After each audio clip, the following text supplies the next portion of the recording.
North Bengal ভ্রমণ মানে শুধু গন্তব্যে পৌঁছানো নয়, প্রতিটা বাঁকে প্রকৃতিকে অনুভব করা। আর একটা কথা, যদি আপনারা ভিড় থেকে দূরে একটু শান্তির খোঁজে থাকতে চান, তাহলে নর্থ বেঙ্গল হিলস আপনাদের অপেক্ষায় আছে।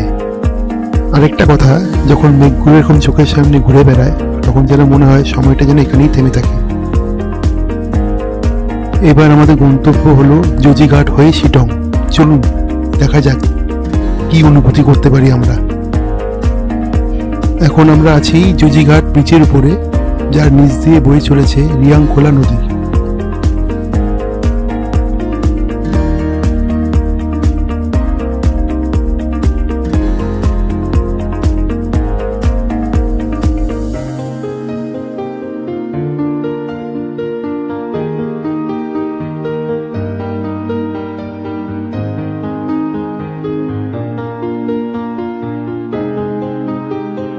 এই রাস্তাটা সোজা চলে গেছে শিটংয়ের দিকে। আর এইভাবেই আমরা প্রাকৃতিক সৌন্দর্যকে অনুভব করতে করতে এগিয়ে চলেছি আমাদের গন্তব্য শিটংয়ের দিকে।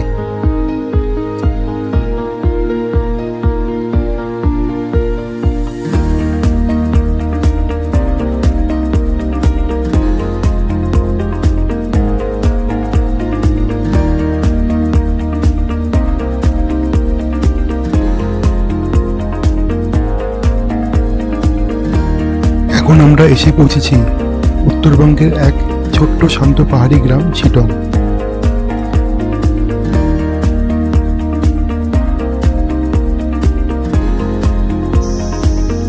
নীল আকাশের নিচে ঘন জঙ্গল আর সবুজ পাহাড় দেখেই যেন মনে একটা আলাদা অনুভূতি তৈরি হয়।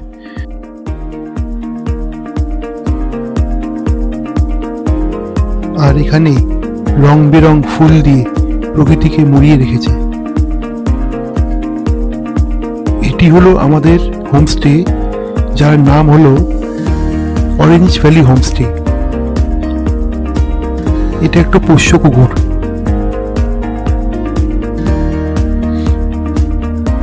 আর পাখির চোখে যদি আমরা হোমস্টেকে দেখতে চাই, তাহলে দেখুন প্রকৃতির মাঝখানে কি সুন্দর একটি হোমস্টে তৈরি করা হয়েছে, যেখানে থাকলে পরে মন সত্যি সত্যি একটা অন্যরকম অনুভূতি তৈরি করে ফেলে।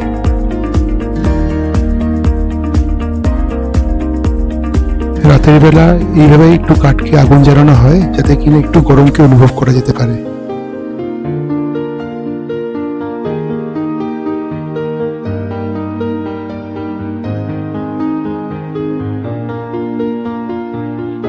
শিটংয়ের সবচেয়ে বড় আকর্ষণ হলো এখানকার নীরবতা।